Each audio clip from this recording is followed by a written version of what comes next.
하셨어요. 정말 제가 미국에서 교육해가지고 대한민국에 정말 제일 지성인 클럽이라고 해서 이곳에 한국 포럼에 가입한 지도 지금 생각하니까 한 10년 됐나 그랬더니 30년이 돼 갑니다. 제가 아까 말씀하신 것처럼 미국에서 공부하고 일하고 20년 정부에서 초청해서 왔습니다만 미국 통이 어쩌다 생각하니까 일본 통까지 된 게 신기하긴 합니다. 오늘 아침에 벌써 신문에도 많이 나고 어제 이제 올해가 한일 수교라고 흔히 그러지만 진짜는 한일 국교 정상화, 한일 국교 정상화 60주년으로 사실 KBS에서 백제 스토리와 모녀시 이야기 해가지고 다큐를 만들어서 올해 내보낸다고 하는데 그동안 아시다시피 전국이 혼란이 되고 내란에 탄핵에 하면서 다 미루어졌는데 어저께 이시바 총리가 카나다에서 오자마자 뉴욕 땅의 호텔에 한일 국교 정상화 60주년 기념식에 4분의 총리 소리가 참석했다는 거 아닙니까? 오늘 우리 강연에 맞춰서 그렇게 한 것 같기도 하고 어쨌든 일본으로서는 우리가 2년 전에 윤 대통령이 한일 관계를 징용 문제를 양보하면서 한일 관계가 좋아져가지고 인기가 대단했어요. 그런데 재밌는 거는 그 순간부터 이게 좋아졌는데 제가 아는 지인들이나 일본 팬들이나 이거 한국은 정권만 바뀌면 돈 아니고 죽창가 들어갈 걸. 그래서 제가 놀란 거는 지금 잘 됐는데 그 순간에 정권만 바뀌면 그런 얘기를 했는데 지금 이렇게 되지 않았습니까? 그래서 최근 여론조사도 우리나라도 새 정권이 바뀌면 한일 관계가 좋아질 것이다는 30% 안 바뀌고 나빠질 것이다가 40몇 프로 그랬는데 어쨌든 일본은 더 걱정을 하고 한일 관계가 좋은 게 우리 국익에 훨씬 좋은데 일본 가면 한일 관계를 너무너무 걱정을 많이 하고 중점을 두고 그런데 그런 정부가 바뀐 면도 있고 이러다가 우리가 좋게 만든 거가 사라지는 거 아니냐 그런 염려가 국민도 많고 또 정권에 있는 사람들은 더 하니까 그래서 이렇게 어저께 총리가 역대 총리 살아있는 4명이 보이십니다. 살아있는 총리 4분이 기념식에 오고 또 내각도 천황 행사에도 올까 말까 다 올까 말까 한 내각들 1, 2, 3, 4위 다 봤다는 우리에게도 좋은 뉴스죠. 어쨌든 아까 소개한 것처럼 제가 여기 대학 나오고 미국에 유학을 가가지고 여기 뉴욕하고 워싱턴에서 공부하면서 텔레비전 브로드캐스팅 저널리즘 TV 방송학 그때는 한국에서는 연지 씨 뭐라 그러죠?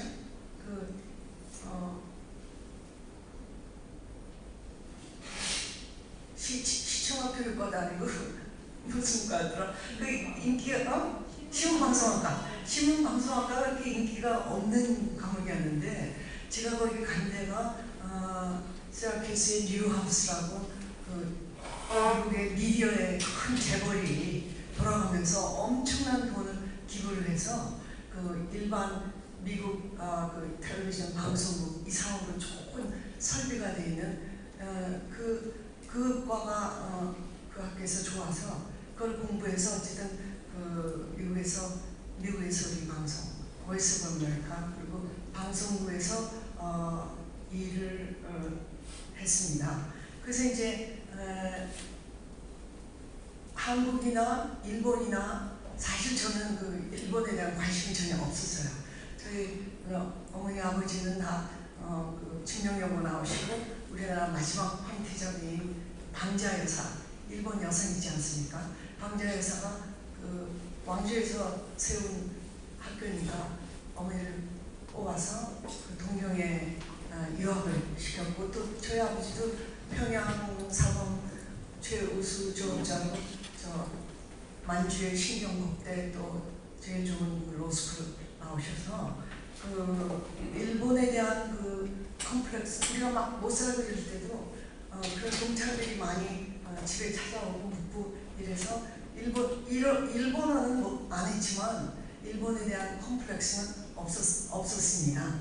그래서 어쨌든 그렇게 그 미국에서 몇몇 신문에 글도 실고 일을 하는데 어느 날 저기 한국 정부에서 그 우리 텔레비전, 우리 그때 KBS하고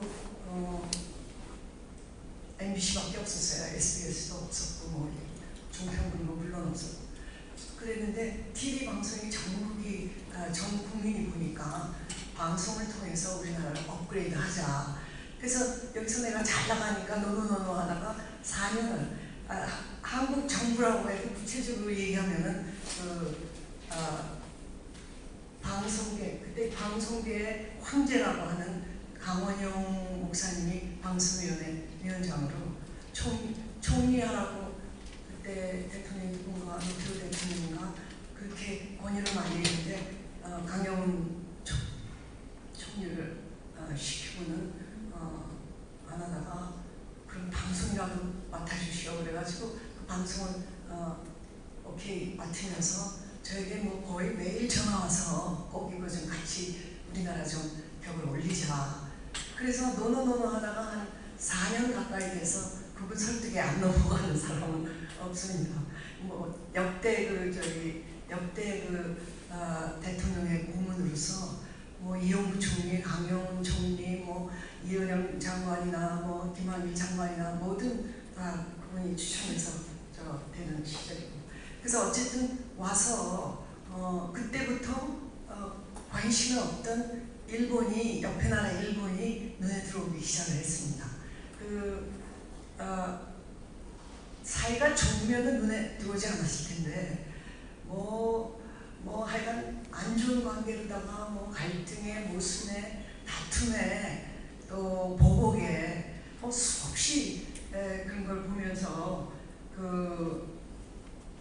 걱정이 되고 뭐 예를 들면 YS가 일본의 버리장머리를 없애겠다 이러니까 우리 측에서는 사이다 같이 뭐 시원하고 그런지 몰라도 난리가 났고, 또 MB도 갑자기 독도를 받으니 천황이 한국 오고 싶어 하는데 한국에 오려면은 사과부터 해라 이러니까 또 일본이 난리가 났습니다.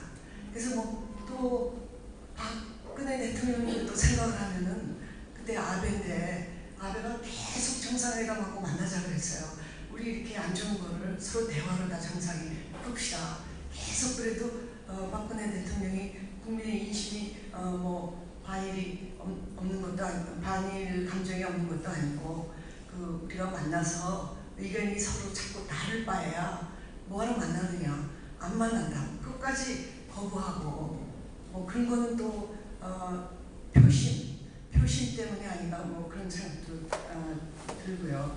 그래서 어쨌든 또 일본은 그때도 제가 미국에 있을 때 70년대, 80년대에 한국의 존재감은 전혀 없었고요.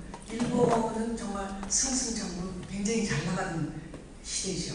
그래서 넘버 2, 일본이 제가 이제 미국에 오래 있어서 일본 얘기하면서 자꾸 비극이라고 나오는데 일본이 넘버 2라고 하고 언제 넘버 1이 되냐고 타임지 표지의 날 정도로 승승장구 올라가고 사람들은 이제 미국에서 날 보면 아유 자파니스 그러면 기분이 안 좋아서 아니라고 나는 코리안이라고.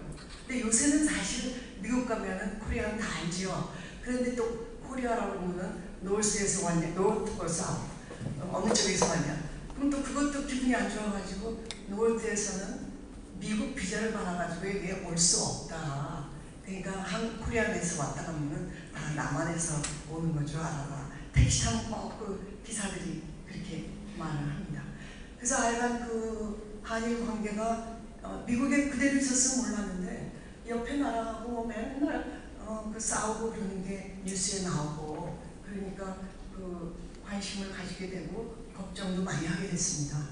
그래서 여기 그 한일 관계에 대한 강연을 하신 분이 누군가 생각하니까 우리가 여기서 최선면 선생 한 2번 하셨고 그 다음에 또 저 신각수 대사도 하고 그런데 그런 정책이나 그런 것보다 저는 제 경험을 토대로 해서 소프트하게 말하겠습니다. 그래서 그 DJ 때 제가 이제 온 지 얼마 안 됐는데 DJ가 그 1998년이군요. 그 DJ가 이제 일본을 가는데 일본을 가면은 그 천황을 만나게 된다. 그 DJ는 제가 뭐 20살 때인가 어려서 동경에 아버지가 그 강연을 많이 다니셨는데 한국의 특허와 지적재산권의 제 개척자이기 때문에 그 대한민국의 지적재산권 강연을 많이 가셨는데 제가 학생 때인데 거기 한 2~3달 로프역서 아빠는 한국에 갔다가 또 오니까 여기서 공부하고 있어. 그런 적이 있는데 TV에 DJ 뉴스가 매일 나왔어요. 그래가지고 이 납치가 됐는데 어떻게 된 거냐, 누가 납치했냐, 어디냐, 이게 뭐 1년 넘어 이상 굉장히 많이 나와서 뭐 저뿐이 아니라 일본 전 국민이 DJ는 이름은 다 알아요. 그래서 이제 여러분들 일본말 중에 쇼가 나이데스네 이런 말 그때 일본말에 그거 하나 기억이 나요. 쇼가 나이데스네는 어쩔 수가 없다, 뭐 할 수가 없다 이런 거잖아요. 우리 지선 선생님 웃으시는 거 아시는데. 그래서 그런데 이제 김대중이 큰 대자가 있고 중자가 있잖아요. 그러니까 막 그렇게 복잡하게 뉴스에 나오니까 흔히 일본 사람들이 하는 말이 김다이추 대중은 쇼가 나이데스네.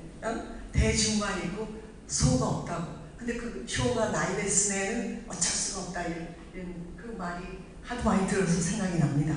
그래서 그 DJ가 이제 간다 그러니까 미국에서 오면 뭐라 그럴까 용기나 용감함이 있는지 청와대 그때 들어갈 수도 없고 또 청와대에 아는 사람도 하나도 없는데 청와대 가서 두드려가지고는 여기 국장 좀 봅시다. 그러니까 진짜 국장이 나왔어요.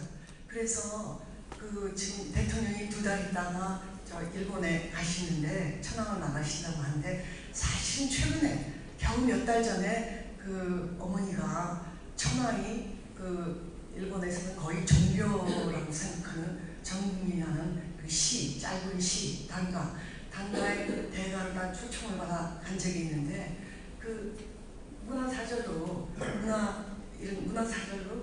손혜원 선생을 같이 가면은 천황 낫도 있고 또 어머니가 그때 초청받아서 갔을 때만 해도 입에서 그냥 한 수십 수가 시가 백제의 향기를 맡네 이런 시를 나온 적이 있거든요.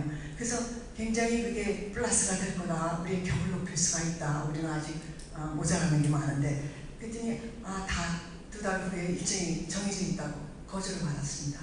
그런 거절 예는 너무 많고요. 그 다음에는 이제 그러다가 2005년이 되자 한일 우호의 날, 너무너무 한일 관계가 나쁘니까 한일 우호의 날을 만들었어요. 그래서 저도 갔습니다만 롯데호텔에서 노무현 대통령 이걸 투지를 않고 있네. 근데 한일 관계가 너무너무 나쁘니까 단가를 통해서 한일 우호가 됐으면 싸우지 말고 지금 우리는 사실 기억을 잘 못해요. 엄청나게 나빴어요. 그래서 시를 통해서 저희 어머니는 저는 아버지 DNA를 따르고 평양 출신 또 미국에 제가 오래 있어서 어머니는 정말 조신하고 조용하고 정말 좋게 말하면 우아하고 고상하고 품이 있고 조용하고 표현도 안 하고 어머니 시 쓰는 걸 본 적이 없어요. 제일 끝에 가시기 전에는 일본에 편지 쓰는 거 많이 봤지만 그래서 천황 여기 황궁에 뭡니까 전 천황이죠. 지금 아직도 살아있으면서 하고 우리가 일본보다 앞서 나가는 시절이니까 일본에만 가면은 저도 미국 있을 때까지 몰랐는데 한국에 귀국해서 어머니 그 출판 기념회나 팬미팅 이런 거에 같이 가면은 대단해요. 저희 어머니는 얌전하게 있는데 그냥 감동의 물결이 눈물을 흘리고 또 그 이튿날에는 신문에 또 일본 신문에 어마어마하게 나오고 그래서 한 번은 또 조선일보에 찾아가서 그 여기 시계가 없나요? 그 문화부장 좀 봅시다 하니까 조선일보도 그때 아무도 우리 김영원 선생님 계시지만 아무도 모르는데 조선일보 문화부장을 봅시다 하니까 또 오시오 누군데 그 오씨가 나왔어요. 그래서 아직은 일본에서 그 출판기념회를 했는데 그 이튿날 신문에 막 나오고 그러는데 이게 어머니라서가 아니라 내가 텔레비전 저널리스트로서 이게 뉴스감이 된다. 내가 이거 지금 너무 모르고 있다 하니까 안 됩니다. 그래서 아니 그럼 어저께 김은국 씨 순교자라는 책이 전면에 조선일보 나온 거는 왜 그랬습니까? 하니까 그건 영어지요. 정일환 선생님 그건 영어지요. 그래요. 우리나라 수준이 그랬어요. 그래서 어쨌든 그런 저널리스트의 감각으로 이건 뉴스다 하면서 이렇게 하면 우리나라의 국익에 플러스가 된다 그런 생각으로 제가 나름 한 일들은 사실 지난 30년 엄청 많습니다. 그래서 이제 그래서 이제 이게 굉장히 퍼져서 나오면 그래서 이제 2005년에 그걸 하는데 우리 노무현 대통령이 당시 재임 씨만 해도 우리가 이렇게 격이 굉장히 수준이 높게 상고 나왔다 그러면서 수준이 높게 지시를 하는 때였습니다.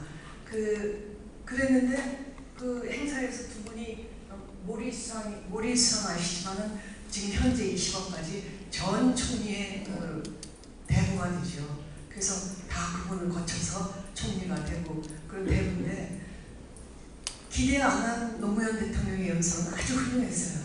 아주 씩씩하고 훌륭해서 제가 속으로 생각한 건 그때 아무 생각 없이 봤는데 저기에 한일 지금 그 행사를 하는데 저기에 평화의 시 하나만 들어가면 완벽하겠다 그런 생각을 하고 나왔어요. 근데 그 모리 수장은 그 대단한 문화국에 기대를 했는데 이렇게 원고 복서는 한 5, 6분은 읊은 기대 이하였어요. 그래서 이제 그런 적이 있고 단에서 그 사람들이 내려오길래 제가 그때 있던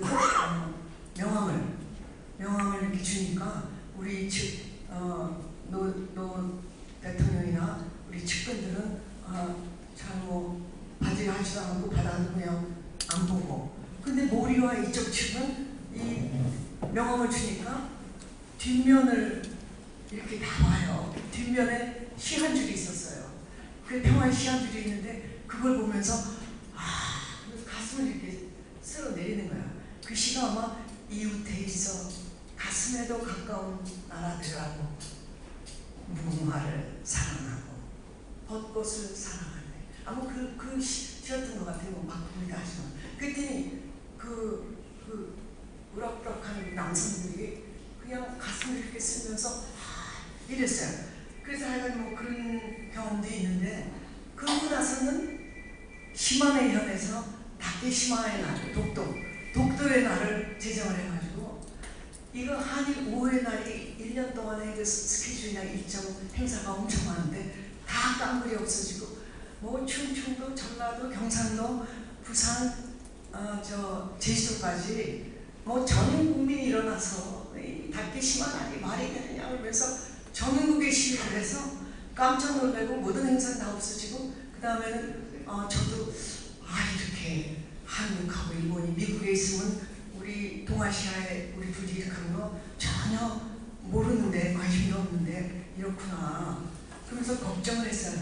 그러다가 이제 6월 20일 딱 오늘이네요. 2005년 6월 20일 이날에 만 20년이 됐네 벌써 엊그저께 같은데 그래서 이게 지금 청와대 녹지원이에요. 그래서 청와대 제가 한번 가봤는데 뭐 사실 그 기대하는 것만큼 볼 건 없어도 그 녹지원 이 뜰이 아름답더군요.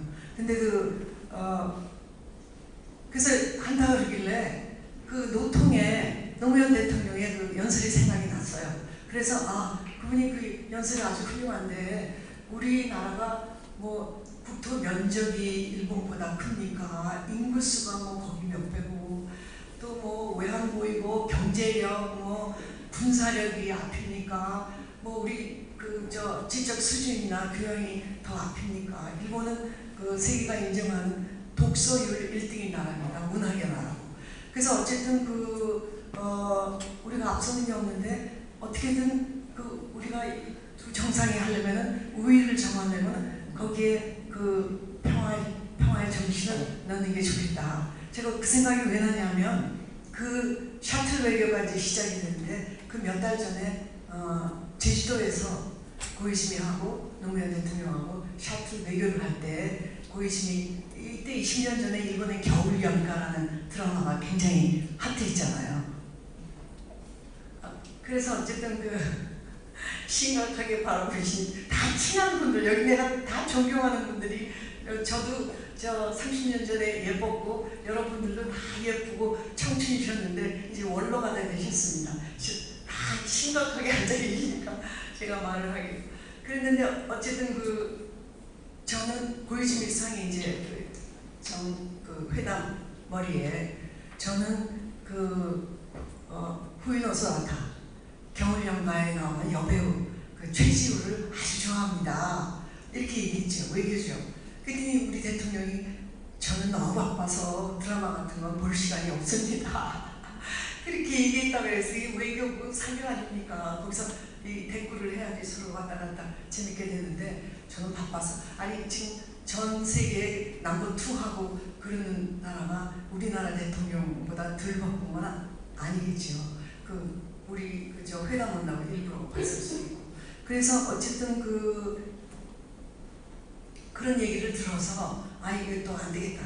우리 노통한테 좀 귀등해 줘야 되겠다. 우리가 앞서가는 게 하나도 없는데 이 일본만 가면은 무슨 행사나 팬미팅이나 이럴 때 얌전하고 홍보도 전혀 안 하시는 선언에 감동을 하고 시 한 줄에 감동을 하고 이런 걸 내가 보고 우리 어머니는 밥 먹었니? 이 소리만 많이 하시는데 이런 면이 있나 그러고서는 어머니 자체도 그렇지만 우리나라가 이걸 하나의 자산으로 자랑해야 되는데 너무 그러는구나 그렇게 생각을 이제 깨우친 거죠.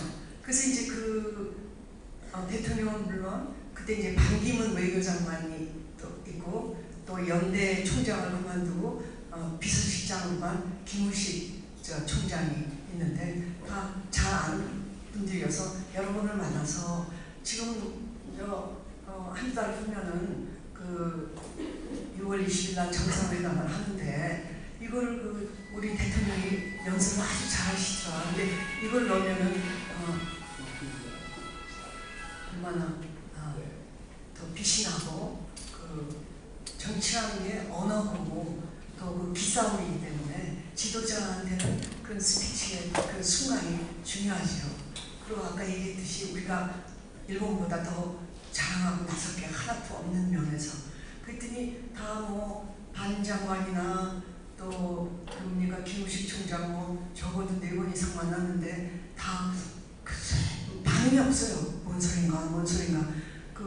우리나라에서 그때만 해도 무슨 이렇게 지도자의 연설에 무슨 어울리는 그런 시 한 줄을 넣는다 이런 적은 없기 때문에 근데 미국에서 그렇게 하고 또 중국도 보면은 두보의 시 한 줄 넣고 옛날부터 그렇게 하거든요. 우리는 그런 게 아직 없었어요. 그래서 이제 그렇게 얘기해서 대답이 없어서 그럼 대통령 스피치라이터를 나한테 보내라. 그래서 3명이 왔어요. 그래서 대접을 7코스를 대접을 하면서 몇 시간을 강조를 하고 이런 게 정상의 딱딱한 하드웨어뿐이 아니라 이런 문화외교를 해야 된다고. 문화외교란 말도 DJ 때나 노통 때나 처음 썼어요 제가.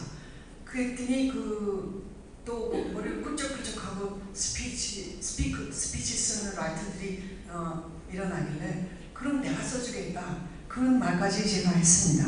그래서 어쨌든 그런 정치의 언어나 그런 게 중요하다고 생각해서 했는데 다 그렇게 됐어요. 그래서 이제 우리 수준이 이제 아직은 그런 것밖에 안 되는구나 이러면서 저는 뭐 몇 달 동안 굉장히 노력을 했어요.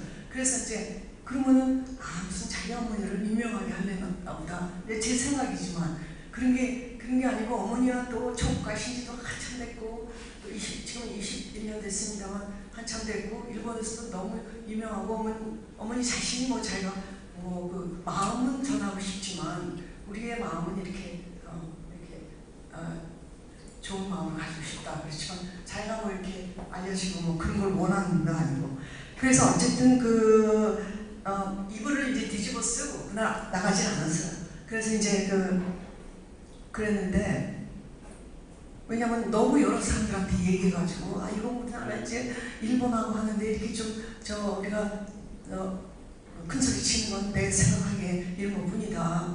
그러니까는 이제 우리 체념을 했어요. 체념을 하고 이불 뒤집어 쓰고 나가지도 않았는데 갑자기 5시가 되니까 전화가 막 오는 거예요. 일본 특파원들이 지금 녹지원에서 이 두 정상이 평화의 시를 읽고 이 시인의 평화의 마음은 저하고 같아서 이 평화의 정신을 내 가슴에 새기고 그리고 앞으로 한일관계 이 나쁜 한일관계 극복하는데 임하겠다.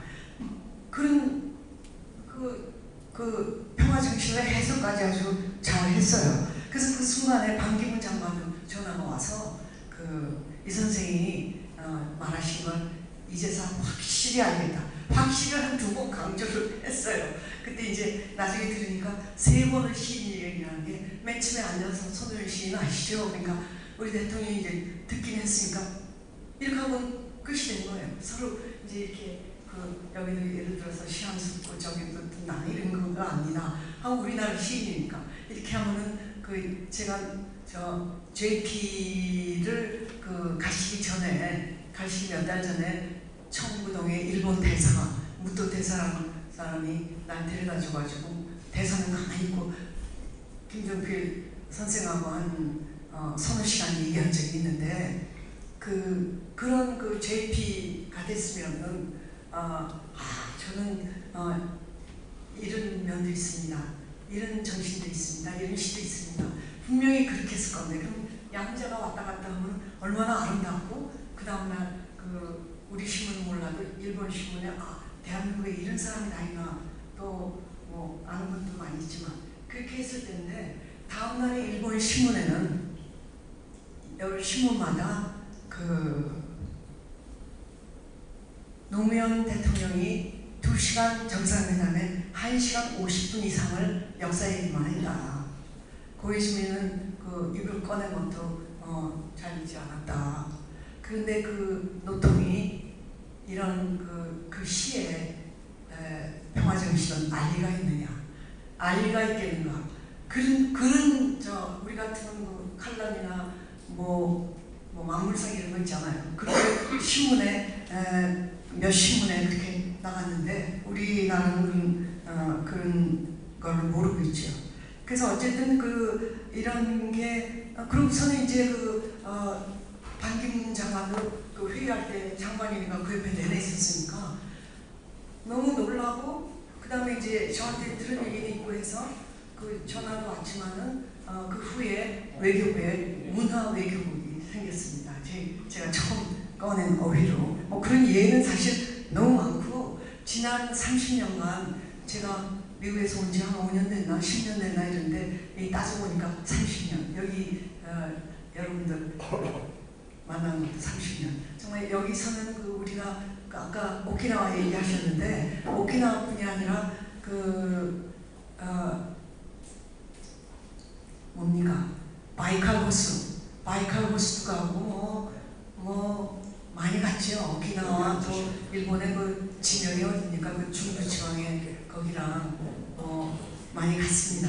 그때마다 아까 얘기하신 것처럼 제가 그냥 휴식하러 여러 문화인들하고 뭐 김영수 장관, 뭐 금준호 장관 다 계시지 않습니까? 그런데 제가 그때 제일 어렸어요. 그래가지고 이렇게 애기 취급하고 그랬는데 와서는 올 때마다 와서 저는 생각도 안 해. 시집이 나오니까 여기 그때 계신 많은 분들이 저한테 밥 대접을 많이 해주셨습니다. 예뻐해 주시고. 그래서 어쨌든 아까 제 체험한 여러 가지 중에 두어 가지 말씀을 드린 거는 한일 관계를 위해서 제가 행한 예의 하나일 뿐인데 저 일본을 많이 가면서 또 신기해. 여러 특징 중에 일본 사람들은 마음을 굉장히 중요하게 생각하는구나. 마음을 굉장히 중시하고 그러는구나. 우리 여 회장님이 몇 해 전서부터 사실은 저한테 우리가 일본을 어떻게 핸들링을 해야 돼? 어떻게 핸들링을 해야 돼? 그거 좀 강연을 하고 몇 해 전부터 계속 끌렸어요. 근데 여기는 뭐 일본 전문가가 많아서 부담스러워서 밀다가 지금 섰는데 어쨌든 그런 마음을 중시하는데 우리 나라라는 게 사실 따로 있는 게 아니라 우리 하나하나 여기 뭐 지 선생님 또 권 선생님 강 회장님 이런 분들 우리 하나하나가 나라죠 사실은. 그래서 여기서 또 일본인들을 접하거나 일본 요새 얼마나 많이 갑니까? 작년에 1200만 명이 갔다고 합니다. 그래서 어쨌든 일본에 가면은 내가 나라가 돼서 이거 나라에 개인과 개인의 핸들링이 뭐 특별한 비결이 있습니까? 이 개인과 개인이 관계, 인간과 인간의 관계할 때도 그 사람 마음을 이해해주고 또 배려해주고 또 그 마음을 알아줘야 상대방이 내 마음을 알아주는구나 하면서 가까워지잖아요. 그래서 나라도 마찬가지입니다. 개인과 개인이 핸들링하는 것과 마찬가지로 나라도 상대 나라를 알아주고 이런 문제들이 있구나 이해해주고 이러면은 굉장히 우리가 그냥 우리한테 꺽꺽하면서 어머니 신화 또 이제 12년 전에 제 두 시집이 일본에서 되게 힘들었는데 거기도 일본이 어려울 적에 우리 마음을 이렇게 알아주는구나 하는 그런 면이 있어서 개인이 친해지듯 나라도 그런 게 아닌가. 무슨 대단하게 무슨 능력을 한다는 이제 일본을 가면은 참 사람들이 생각보다 한국에 대해서 많이 알고 있어요. 동경 하네다에 내려서 택시를 타고 이제 호텔 가려면 한참 가니까 한국에서 왔다 그러면 박근혜 대통령이 그렇게 뇌물을 많이 받았습니까? 이렇게 질문을 하고 그래서 뭐 대강 답을 합니다만 그래서 어쨌든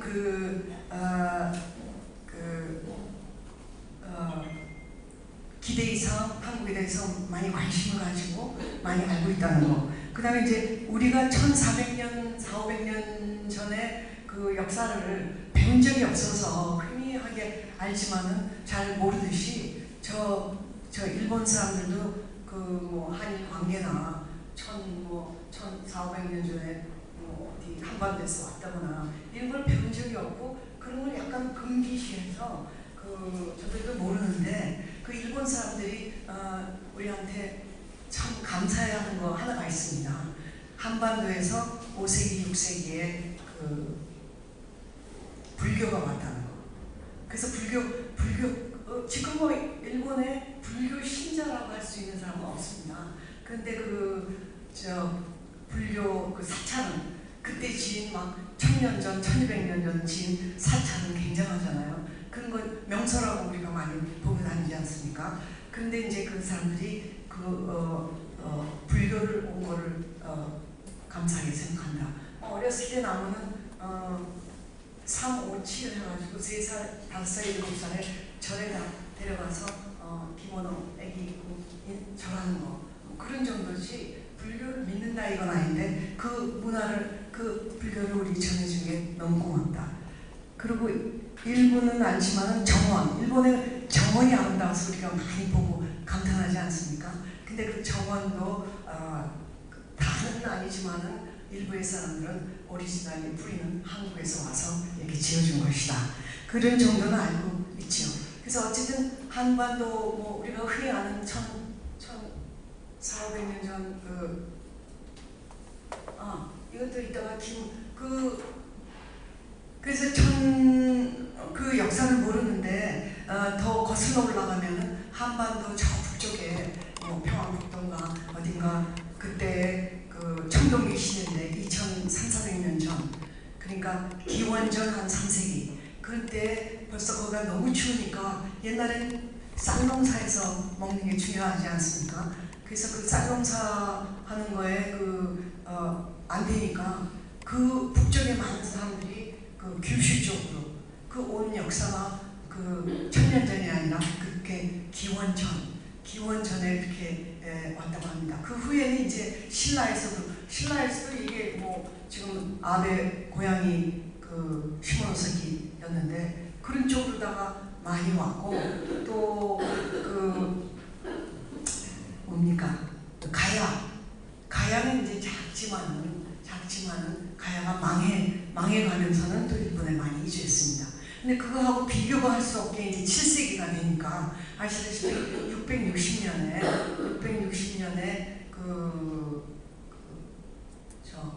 벌써 나라연합군에 백제가 쳐서 의자왕이 체포가 되고, 근데 그게 다는 아니었습니다. 백제가 엄청나게 큰 나라여서 이 남쪽에서부터 저 위에 서울, 경기도, 환희도까지 이렇게 엄청나게 그게 백제였기 때문에 그게 다 진 게 아니고 부여 공주만 공략이 됐대요.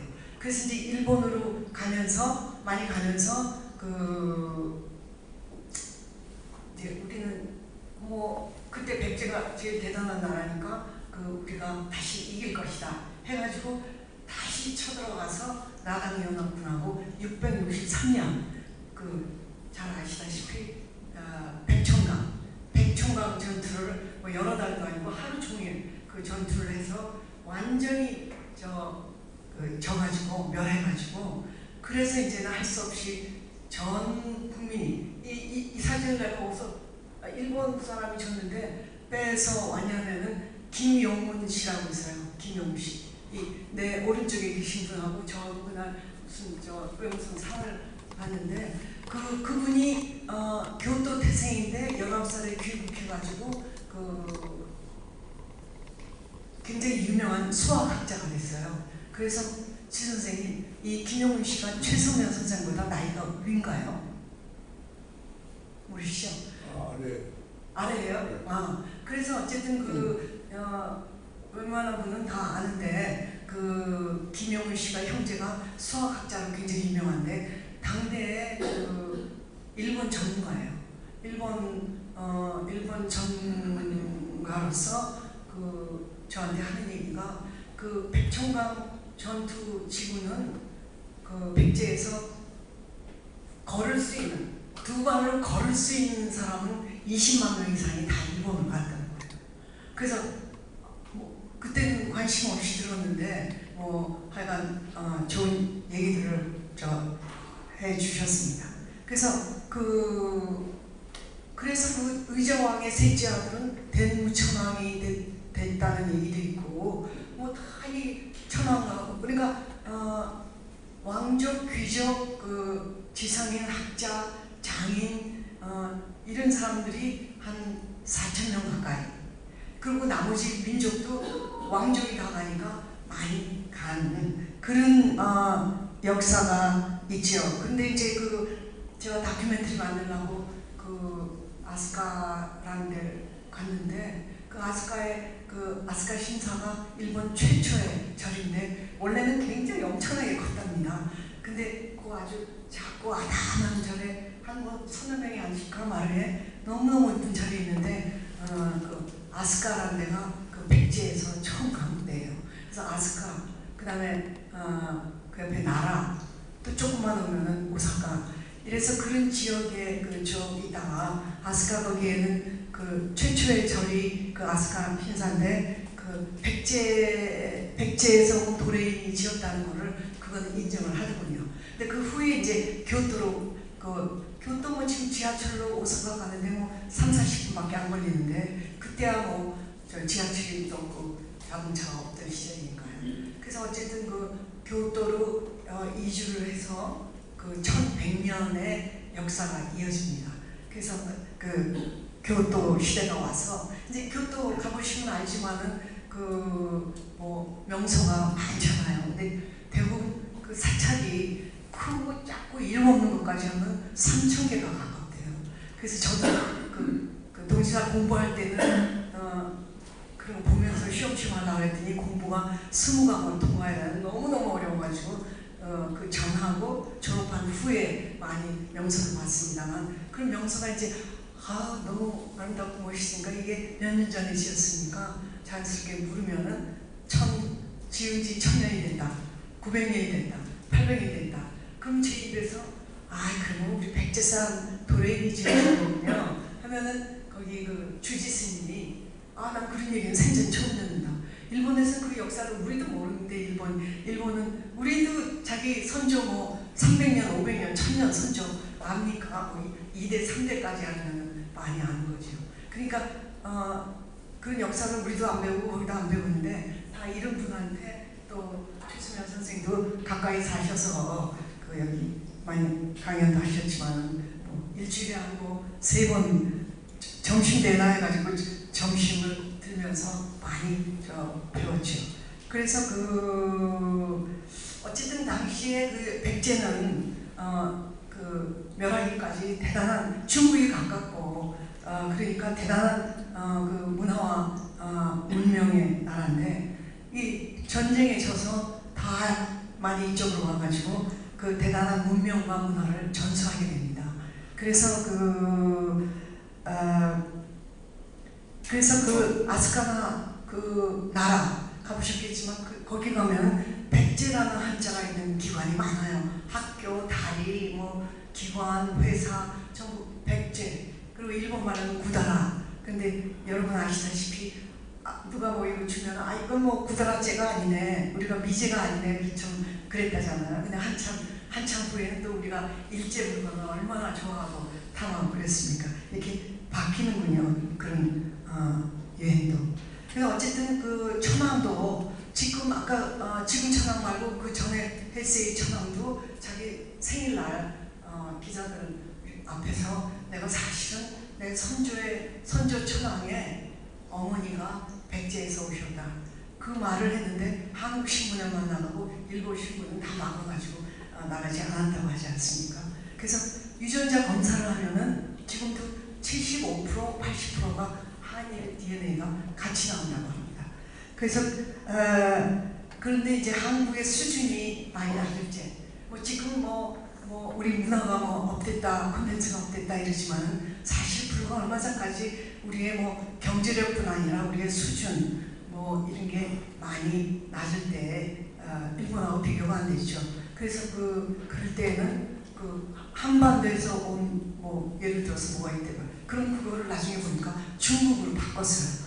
그러니까 전쟁에 이게 제 생각이지만 전쟁에도 지고 하잘 것 없는 반쪽 나라에서 한반도에서 왔다는 것보다는 옛날에 중국의 화려한 문명을 생각해서인지 중국에서 왔다. 이렇게 또 바꾸기 시작한 적도 있어서 그래서 그런 걸 보면은 일본은 참 정말 고대사 컴플렉스가 있다. 우리는 근대사 컴플렉스가 있다. 그런 생각이 들어갑니다. 그래서 근데 얼마 전에도 동경에서 같은 지진이 나서 거기 열어보니까 옛날에 우리 백제 왕의 2대인가 3대인가 그 유물이 쫙 나오면서 그러니까 또 일본에서 그걸 다 덮고 열지도 못하게 하고 그래서 한국 고고학자나 일본도 진실을 앞세우는 고고학자가 일본에서 온 게 우리 왕족하고 연결이 된다. 그런 말 못하게 지금까지 쉬쉬한 게 많이 있습니다. 예를 들어서 그런 문명의 엑기스가 아시지만 시고 또 이 일본에서는 우리의 신라와 백제의 향가가 이제 또 그 왕족들이 그걸 쓰면서 거기 갔지 않습니까? 그래서 그 시를 쓰는 게 일본에서 이제 짧은 시 돼가지고 단가 이러는데 어쨌든 단가 이러는데 그 시가 우리 백제에서 이게 온 거다라고 그 단가의 그 뿌리가 되는 어떤 도시가 있어요. 다큐멘터리 찍으려고 가는데 제가 이제 다 이거 보고 일본의 최고 보물이 국보 보물이 만엽집이라고 아시죠? 일본 말은 만요슈, 만엽집이라고 28권이 쫙 4,850몇 수가 있는데 그게 사실은 일본의 제일 보물인데 오리지널은 안 보여주는데 제가 다큐를 찍느라고 저를 보여줬습니다. 그래서 거기 관장한테 사실은 이게 우리 백제 왕족에서부터 전부 와가지고 이러면 거기 그 전문가인데 만엽집 전문가인데 관장인데 저는 그런 얘기는 처음 듣습니다. 그래서 어쨌든 그래서 저기 아까도 얘기했지만 거기 명소나 명찰이 사찰이 이거 우리 도레인이 했네요. 초기에는 저도 모르고 그랬어요. 근데 그 후에 장기를 있으면서 바뀐 게 우리나라가 중국의 자금성 그런 대단한 거를 우리가 그 문명을 배워서 우리가 만든 거가 500년, 1000년 지나면서 그 조선화, 대한민국화 이렇게 돼서 우리 거지. 자금성도 엄청난 거하고 우리 아주 사랑스러운 그런 정서가 깃든 그런 작품하고는 달라지지 않습니까? 그래서 우리 백제의 그 선조가 1000년 전에 지어준 건요. 맨 처음에는 철없이 그랬는데 이제는 절대 그런 말 안 하고 우리 한국 사람들이 또 그런 말을 많이 합니다. 근데 그런 말 안 하고 내가 거기 이제 조금 장기를 있어 보니까 이 사람들의 그 성실함 또 전통을 이으려는 마음 우리는 이제 비용 때문인지 우리 익산의 무왕의 왕궁터 한번 불이 나면은 그대로 다시 짓질 않아요. 근데 일본은 불이 나면은 옥죄니까 두 번 새로 짓고 세 번 새로 짓고 그런 정성에다가 그냥 선조가 남긴 자기 할아버지가 남긴 거를 쫙 그거를 보존하고 전통을 잇고 성실하게 그렇게 하는 거에 감동을 하면서 이거는 일본화가 된 일본 작품이지 우리가 잘해줬다 이런 말을 해서는 안 되겠구나 스스로 그렇게 깨닫게 됐습니다. 그래서 어쨌든 일본 서점에 가면은 이제 혐한 우리는 많이 그러지만 거기 혐한 책이 엄청 많고 특별히 문정부 때는 아까 저를 JP한테 데려간 일본 대사가 오면은 어머니 때는 우리 어머니 안전하게 커다란 한옥에서 혼자 계셨는데 일하는 사람들하고 그 대사들이 안 찾아왔는데 어머니 가신다 하면은 저를 찾아서 대사들이 많이 와요. 그래서 어쨌든 무토 대사는 한국말을 제일 잘하는 대사고 그분이 있을 때 내가 한일 두 시집이 큰 화제가 된 시집이 나와서 그분도 다니면서 연설하고 내 시를 인용하고 어머니 그거 하나 하느라고 그렇게 고생을 해도 고이즈미한테는 우리 대통령 측이나 반기문 장관한테는 몇 달을 정말 설득을 했고 일본 고이즈미 총리는 편지 한 줄 안 쓰고 책 이거를 거기 중의원 어머니 평전 전기집을 쓴 일본 작가가 있는데 그 사람이 이제 어머니 평전을 썼어요. 그래서 그걸 자기가 중의원이나 내가 아는 분한테 전해달라 하니까 그 전한 사람이 그 중의원이 고이즈미한테 그 책을 준 거예요. 그래서 제가 시를 뽑아준 것도 아니고 그걸 읽어야 선택할 수 있으니까 일본에 정치하는 모든 총리 소리죠 일본어요. 총리 수상은 다 이런 단가 정도는 여러 개를 외우고 있다는 거죠. 3살부터 백인 백수 그래가지고 100사람이 100개의 시를 그 시가 다 1300년 400년 전 우리 백제에서 난 사람들이에요. 그 100개를 해서 이 반으로 나눠서 그 시가 31자인데 반으로 나눠서 명절에 설날에 오봉 추석에 이런데 그 가족들이 모여가지고 이 두 개를 짝을 맞추는 트럼프 같이 우리는 그냥 비 나오는 화토 놀인데 거기는 실을 반으로 잘라서 붙이는 그런 것도 많이 하고 있습니다.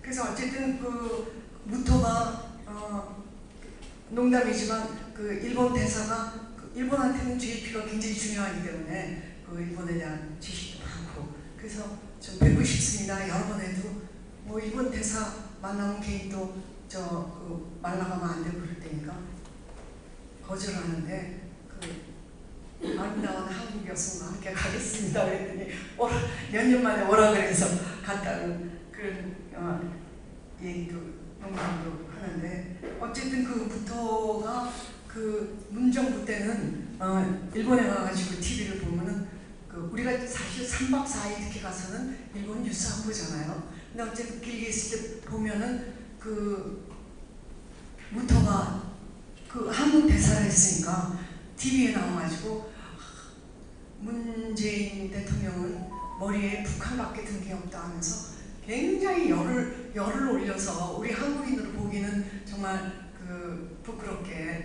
열을 올려서 그 5년을 그렇게 열을 올렸습니다. 성토를 했습니다. 그래서 이제 그러다가 이제 수십 년에 이 막힌 담이 허물어진 게 이제 2년 전이죠. 만 2년 전 봄에 윤 대통령이 징용 문제를 양보를 하고 그래서 한일 관계가 좋아졌는데 그래서 사실 그 전에 한 1, 2년을 우리 삼성이나 SK 하이닉스나 굉장히 어렵게 된 게 아시다시피 일본에 소부장이 있지 않습니까? 미국에는 하이텍이 있고 일본은 소부장, 소재, 부품, 장비 이런 장비 기업이나 그 소재, 재료 이런 게 일본에 와 있는 게 많거든요. 그 사람도 꼼꼼하니까. 그래가지고 그 원재료를 일본에서 못 받으니까 삼성, SK가 어디 네덜란드로 어디로 막 다니고 그러지 않습니까? 그러니까 이게 그 한일 관계를 우리가 한 발짝 양보해서 그게 다 풀어져서 기업도 살아났고 근데 아까도 말씀드렸지만 재밌는 거는 이게 좋아졌는데 일본 국민들이 굉장히 좋아하고 한일 관계 안 좋으면은 우리는 상관 안 하는데 거기 사람들은 뭐 굉장히 그냥 걱정을 해요. 그랬는데 바로 잘 된 순간부터 제가 아는 스승이나 그 지인들이 이따 정권 바뀌면 도로 하게 되는데 앞으로 3년이 더 남았다. 그리고 그 후도 모른다. 한데 여러분이 알다시피 이런 세상이 되지 않았습니까? 그래서 어쨌든 어저께 이시바 스가 또 누굽니까? 하토야마 기시다 이렇게 네 수상이 그 기념회에 그렇게 나타난 것도 우리 새 대통령하고 첫 통화에 미래지향적으로 합시다. 또 트럼프는 못 만났지만 카나다에서 이시바 총리를 만나서 우리 이제 앞으로 잘해서 한미일 공조를 하자 이런 좋은 덕담이 나와서 저는 희망을 가집니다. 근데 그래도 이 사람들은 이제 그 정권이 바뀌어서 한일 관계 걱정이 되니까 그렇게 전 총리가 등장한 거 아닌가 그런 생각도 납니다. 어쨌든 뭐 지금 제가 3시간 강연을 하는데 1시간이면 뭐 동지사 체험 이야기 같은 건 지금 할 수가 없습니다만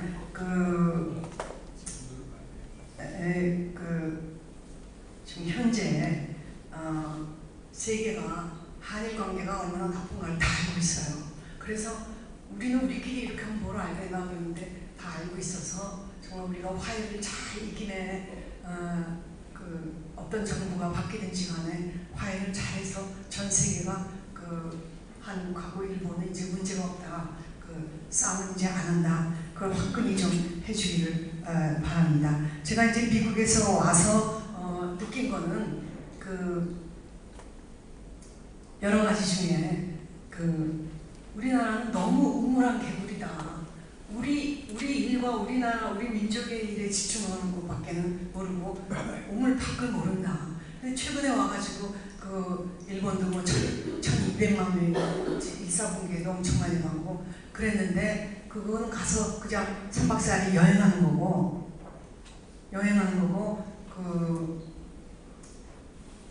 우리가 경제가 실권에 든다. 근데 요새는 27위로 떨어졌대요. 근데 뭐 다시 으쌰으쌰 해가지고 9위나 10위로 들어가 있죠. 그리고 유튜브에 보면은 앞으로 우리가 G3가 된다, G2가 된다, 막 이런 것들도 오고 그러는데 다시 으쌰으쌰해서 올라가서 지금 선진국 문턱에 왔는데 중요한 거는 우리가 제가 미국에 처음 가가지고 꼭 제가 방송학 저널리즘을 공부하고 이래서가 아니고 우리 그때 KBS, MBC밖에 없는데 미국은 막 채널이 200개 해가지고 온 세계 각국의 특파원이 다 있어가지고 다 그걸 듣잖아요. 일본도 마찬가지예요. 일본도 가면은 뭐 우크라이나 전쟁, 참상, 러시아, 뭐 저기 미얀마, 캄보디아, 베트남 그런 거 우리 안 나오잖아요. 특파원이 뭐 기껏해야 우리 동경하고 워싱턴, 또 파리가 우리 백선엽 장군 사랑을 제가 그때 10몇 년 받았는데 늘 하시는 말씀이 우리 전쟁만 구해준 게 아니, 우리 나라만 지켜준 게 아니라 미국이 든든히 동맹이 지켜주니까 우리의 그 경제력이 이렇게 올라간 걸 알아야 된다고 늘 말씀하셨는데 그랬는데 예를 들어서 일본에는 그 우크라이나 전쟁이나 참사가 뉴스에 매일 나와요. 그래서 제가 가면 참 저런 게 있지. 나는 그 일본의 동일본 대지진이 났을 때 몇만 명이 죽고 그러니까 어머니가 안 계셔서 제가 단가 형식으로다가 250수가 그때 쏟아져서 체낼 생각도 안 했는데 그게 또 책이 돼가지고 일본에서 큰 화제가 돼서 지금도 일본에 그 초청을 받아서 연설을 하고 그럽니다만 우리나라에는 그 TV 안 나오잖아요. 1주년 기념이다, 2주년이 됐다, 2주년 반이 됐다 이럴 때만 나오지 신문 텔레비에 우크라이나 안 나오고 우리의 자세는 이걸 우크라이나 편을 들면은 러시아의 석유나 뭐 수출이나 여러 가지가 걸리는데 이거 어떡하나 그리고 어정쩡하게 있고 그러니까 이게 도대체가 우리는 이제 우리가 집중해야 되는 거는 국제 정세나 국제 쟁점 이거에 관심을 가지고 애정을 가지고 그리고 또 인도적인 현안도 우리가 이제 잘 해야지. 사실은 일본에서는 지금 제가 전에 쓰나미 때 시를 200몇 개 쓴 것처럼 매일 뉴스가 나오니까 어린이들 청소년들이 편지도 쓰고 시도 쓰고 그래서 인형이랑 선물해가지고 우크라이나 보내고 그런 게 엄청나게 이어지고 있습니다. 근데 우리는 그냥 적당히 무기도 안 주고 돈으로 때우려고 그러고 그 다음에는 하여간 우리의 태도가 모호해요. 이 국제정세에서 우리가 선진국이 진짜 문턱에 왔는데 이걸 넘어서려면 국제사회에 목소리를 내고 자기 가치관하고 세계관을 딱 가지고 그러고서는 그 태도를 정해서 또 동맹국들하고 함께 행동하고 또 땀 흘리고 피도 흘리고 이래야지 우리 일이 나면은 전 세계에서 우리를 그냥 무조건 군인들이 와서 도와주겠지 그렇게 믿고 있는 것 같아요. 근데 우리가 해야 그런 도움이 오는 거죠. 그런 의미에서 우리가 제일 가까운 우리 옆에 거대한 중국 14억 15억이 있지 않습니까? 바로 코앞에 북한이 있지 않습니까? 또 그 옆에 러시아가 있지 않습니까? 근데 다 코미니스트잖아요. 공산주의. 근데 바로 옆에 있는 게 혈연적으로나 심적으로나 지형적으로나 가까운 일본이 또 마침 자유민주주의의 시장경제의 이념과 가치관이 같으니까 이게 같이 합심하고 어느 정권이 바뀌든지 간에 합심하고 같이 또 그렇게 해야 미국이 그동안 너무 고민이 한미일이 미국은 안보연합체가 굉장히 많습니다. 근데 가장 중요한 거는 일본 우리 한미 동맹이 단단하다고 있는데 미일 동맹에 비해서는 굉장히 낮습니다. 미일은 단단하고 우리가 이건데 이 세 나라가 이렇게 합쳐서 그 같은 가치관으로 나아가야 된다는 걸 우리가 더욱 강조해야 되는 게, 이번에 트럼프가 들었지 않습니까? 트럼프 일기 때는 박근혜 대통령도 구치소, 이재용도 구치소. 그래서 어쨌든 제가 저한테 초청장이 와서 저하고 6분이 취임식에 갔습니다만 저 CSIS 미팅도 많이 하고, 저는 문화외교를 주장도 하고 국회의원들 그랬는데 트럼프의 입장은 삼국한 걸 좋아하지 않아요. 한국하고 이자, 미국하고 이자, 그렇게 해야지 푸시해서 방위비도 더 받고 뭐 여러 가지 자기 유리한 대로 바이든하고 다른 게. 근데 우리는 이제 일본을 붙잡고 함께 동맹으로서, 그래서 아까 얘기한 것처럼 우리는 미일 외교 정책 중에 하나가 미일 동맹 수준으로 우리 한미 동맹이 올라가야 되는 게 우리 목표 중에 하나입니다. 그래서 그런 것도 잘 우리가 알아야 되고요. 그리고 이 삼국이 가치냐, 이런 가치관이 해야지, 가치관이 같고 세계관이 같은, 이렇게 해야지 유리하다는 걸 트럼프 대통령한테 또 설득을 해야 되고요. 미국으로서는 여러 안보 체제가 있지만 미국에서는 중요한 게 첫째가 일본하고 이스라엘입니다. 일본하고 이스라엘이고 그 다음에 유럽의 나토, 이런 게 미국의 중요한데, 우리가 그런 의미에서 우리가 또 우리는 북이 바로 앞에 미사일을 계속 쏘아도 놀라지도 않고 걱정도 안 하는 민족 아닙니까? 근데 우리보다 더 떨어져 있는 일본은 거기서 미사일만 한 번 했다고 뭐 온 나라가 난리를 하고, 그 다음에는 뭡니까 피나 자기네는 납치된 거. 우리는 뭐 납치나 사상자가 얼마나 몇 분 저기 오셨는데 우리가 피를 흘리는 자세가 되어야 한다는 그런 각오들, 저런 분들이 다 있지만 일반 대중까지. 그래서 어쨌든 그런 의미에서 일본은 우리에게 무엇인가? 우리는 일본이 우리를 붙잡고 싶어하는데 사실 우리가 더 필요하고, 사실 최근에 탄핵이 인용되지 않았습니까? 그때 뭐 4대4가 된다, 또 8대0으로 탄핵이 무산된다. 그러다가 이제 탄핵이 인용이 됐지 않습니까? 되자마자 일본의 대표인 이시바 수상이 한 말은, 우리 일본에게는 우리의 독립과 안정과 안보를 위해서, 또 동아시아의 평화를 위해서 한일 관계가 제일 중요하고 최우선 과제다, 이렇게 얘기했습니다. 사실은 혈연적으로나 지형적으로 옆에 있는, 또 북한이 코앞에 있는 우리가 먼저 해야 될 말이죠. 근데 지난 6, 7개월 여러 달을 혼동 속에서 우크라이나 전쟁이 어쨌는지, 또 이스라엘, 하마스, 팔레스타인, 또 지금 이란 공격, 이런 거에 관심을 그렇게 많이 두지 않습니다. 제가 이제 시집을 한 6개 냈는데, 치유와 깨우침은 성지순례,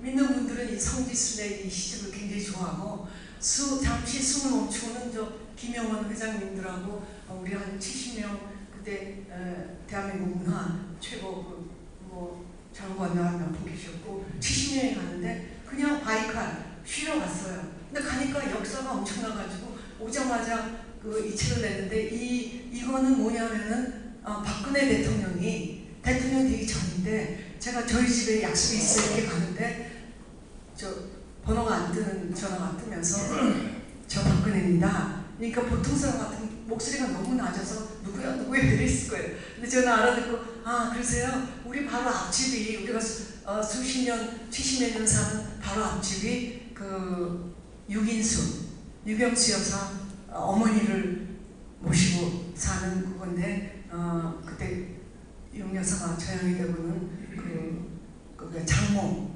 대통령의 장모가 계시니까, 유경수가 어머니를 모시고 계시니까 그 대통령하고 그 따님이 올라가는 걸 내가 그 매일 그 내려다봤습니다. 근데 아 맞아요. 내 외삼촌이 피른동 살아요. 근데 나중에 약속이 있으니까 그 얘기를 한참 하다가 뭐 대통령 좀 이따 될지도 모르고. 근데 전화하니 용건이 뭡니까? 바쁘니까 지금 생각하니까 전화하신 용건이 뭡니까? 그러니까 아 제가 이 책을 읽고 감동을 해서 했대요. 그래서 그 후에 왜 최순실 사건이 나면서 박근혜는 책도 하나도 안 읽는다 근데 내 속으로 아 이거 읽었다고 감동했다고 전화도 왔는데 오키나와도 또 아까 갔고 그 다음에 황인천 선생님하고는 아까 그 교토에 몇 번 간 거는 그 롯데 관광이라고 매일 광고 엄청나잖아요. 롯데 관광이 이승신 시인과 함께하는 교토 여정대산 2번을 간 적이 있습니다. 그래서 그 김광현 선생님 여기서 지금 계시던 분이 요양원 가신 분들 몇 분 계신데 그분이 그게 좋았다고 매일 문자가 옵니다.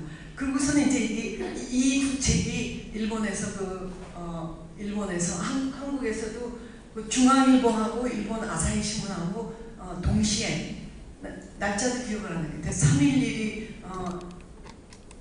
그 쓰나미 날인데 3월 27일에 프론트 페이지에 두 나라 신문이 동시에 나왔어요.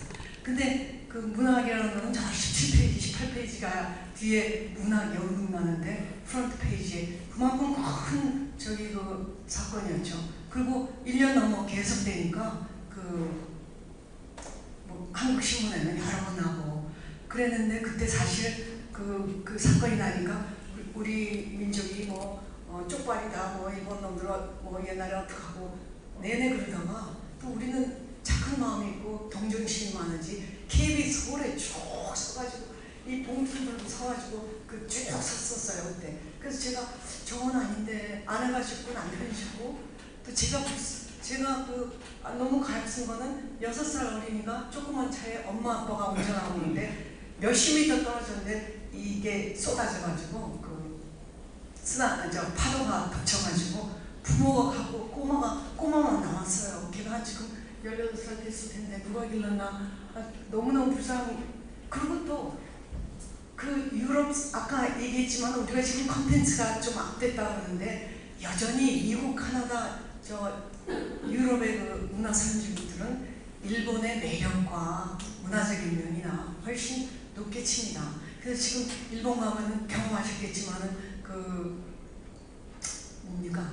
한 4시간을 줄을 서야 밖에 나와요. 그게 다 그냥 한국인들도 있겠지만은 유럽 군발머리 전부 2주 보름씩. 그래서 코리아가 옆인데 좀 가시죠. 그러니까 우선은 일본만 한다고. 일본은 그렇게 홀딱 반에 있어요. 그랬는데 어쨌든 한국에 제가 단가를 배운 적도 없고 하는데 일본에서 일본 국민이 사랑한 어머니가 계시면 스트롱한 힘주는 시를 썼을 텐데 그랬더니 일본 사람들이 저보고 쓰라고 해서 저는 못해요 그러다가 그런 불쌍한 광경을 보고 그때 인상적인 게 또 하나 뭐냐면은 일본 사람들이 쭉 한 2달, 3달을 슈퍼마켓에 물건이 안 오다가 슈퍼마켓이 열었어요. 3달 만에. 줄을 서가지고 몇 시간 만에 그걸 샀어요. 사가지고는 뒤에 사람한테 준 거예요. 그러니까 뭐 선진국 사람들은 돈이 많은 사람을 존경합니까? 그러니까 옛날보다 인류의 발전을 한 게 일본이 보여준다. 그리고 부인이 집에서 바다에 죽었다고 소식이 오는데 또 봉사한다고 또 집에 안 가요. 뭐 그런 거 여러분 다 보셨지만 잊었을 거예요. 또 어쨌든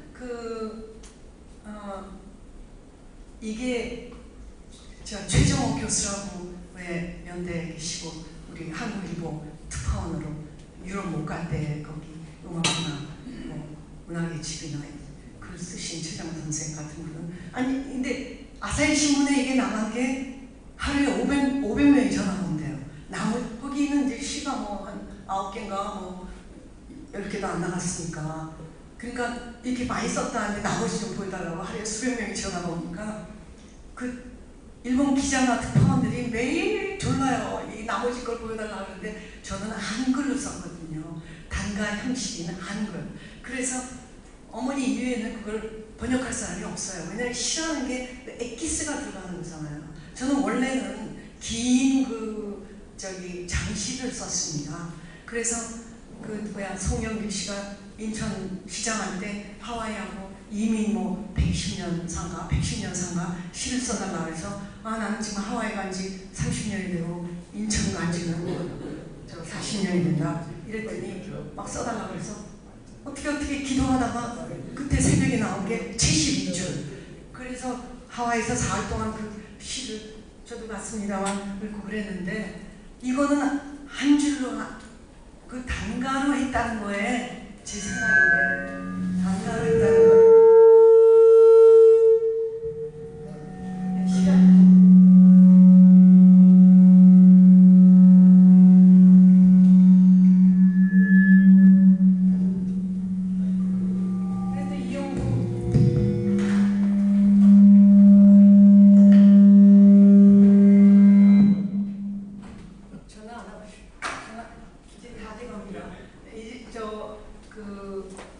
사실은 교토에서 만든 영상이 엄청 많아가지고 3분짜리, 4분짜리 한 3개 가져왔는데 볼 시간이. 그래서 이 시가 나왔는데 책을 낼 것도 아닌데 그래서 왜 이렇게 일본을 위로를 하느냐 최정호 선생님. 그래서 일본을 위해서라기보다는 내 마음속에 있던 게 그때 쏟아져 나와서 세계 인류를 위한 거고 우리 민족을 위한 거고 나를 위해서 쓴 거다 그런 얘기도 한 적이 있는데 이 외교 감각이 타고난 이용구 한승주 선생이 이 한일 관계가 너무 나쁘니까 동경하고 서울에서 출판기념회를 해야 된다. 그래서 나 안 한다고 어머니나 훌륭한 분들 위해서 내가 많이 있지만은 내 자신을 위해서는 안 하겠다고 그랬는데 어쨌든 긴 스토리 짧게 하면은 이 두 분들이 지금 생각하니까 그 외교 감각이 뛰어난 거죠. 그래서 한승주 선생 같은 이용구 씨는 알지만 한승주 선생은 저는 알지만 저를 몰랐는데 이선호 선생님이 계십니다만은 우리 한미협회 역사가 제일 깊은 한미협회 유일한 여성 이사가 되주십시오 하면서 이거를 양쪽에 찾자고 해서 안 한답니다. 이거 서울 또 이 사람이 무도 대사예요. 제 옆에 있는 분. 그래서 그렇게 이게 거꾸로 또 일본에서는 그대의 마음이 있어 꽃은 피고 이 작년에 100주년 행사할 때 일본에서는 천황 스승인데 97세 오늘 조한계 선생님 97세 총장님 나오셨네. 그래서 어쨌든 이렇게 어려운 일을 이게 우리나라가 독도 가지고 싸우고 국토 가지고 싸우는 것보다 이렇게 문화로 또 생각으로 이렇게 전 세계에서 활약을 하는 이순신이 받아야 될 건 뭔가요? 그랬더니 전체 사람들이 노벨 평화상 그렇게 얘기를 한 적이 있습니다. 이분이 설득을 해서 그런 말이 나왔습니다. 또 제가 이 시집을 개인적으로 모리 수상, 기시다 수상, 아베 수상, 하토야마 수상 네 분한테 개인적으로 일본에서 드렸고 이분은 15분 만나기로 했는데 1시간 반을 첫 페이지 이 책입니다만은 지금 한두 권밖에 없어가지고 저기는 제 책이 한 두세 번씩 있고 이거는 한 권밖에 두 권밖에 없어서 여기 일본에서 나오고 그랬는데 어쨌든 15분 국회에서 만나기로 한 게 이거는 교과서에 넣어야 별것도 아닌데 이건 교과서에 넣어야 된다 하면서 100권이 얼마냐 하면서 포켓에서 100권 값을 모르겠는데요. 100권 값을 꺼내서 줘서 일본 사람한테 그 얘기를 하니까 역시 모리슨 스케일이 그렇게 크다. 그래서 그 시를 작곡을 해가지고 아키다 시라고 있는데 거기는 9월마다 가가지고 연설을 하고 관객이 2,500명 우리 세종회관 같은데 9월마다 가서 관객이 한국 사람이 하나도 없으니까 일본말로 떡떡거리면서 연설을 하고 그 다음에 한국인이 없는데도 제가 시를 일어로 읽고 한국어로 읽습니다. 근데 이제 동지사 대학 이야기가 나오는데 이거 할 시간은 없고요. 네네네. 그래서 어쨌든 사실은 이 켈레비가 와서 또 지금 최근에 윤동주의 날을 우리 학교에서 굉장한 행사를 했는데, 이 총장이 윤동주의 날 훌륭한 연설에 끝에 가서는 제 시를 또 두 수를 읽었어요. 그래서 하여간 오늘 이런 얘기 안 했으면 여러분들 모르는데, 어쨌든 이 어머니 시 한 두 개를 읽고 제 시 두 개.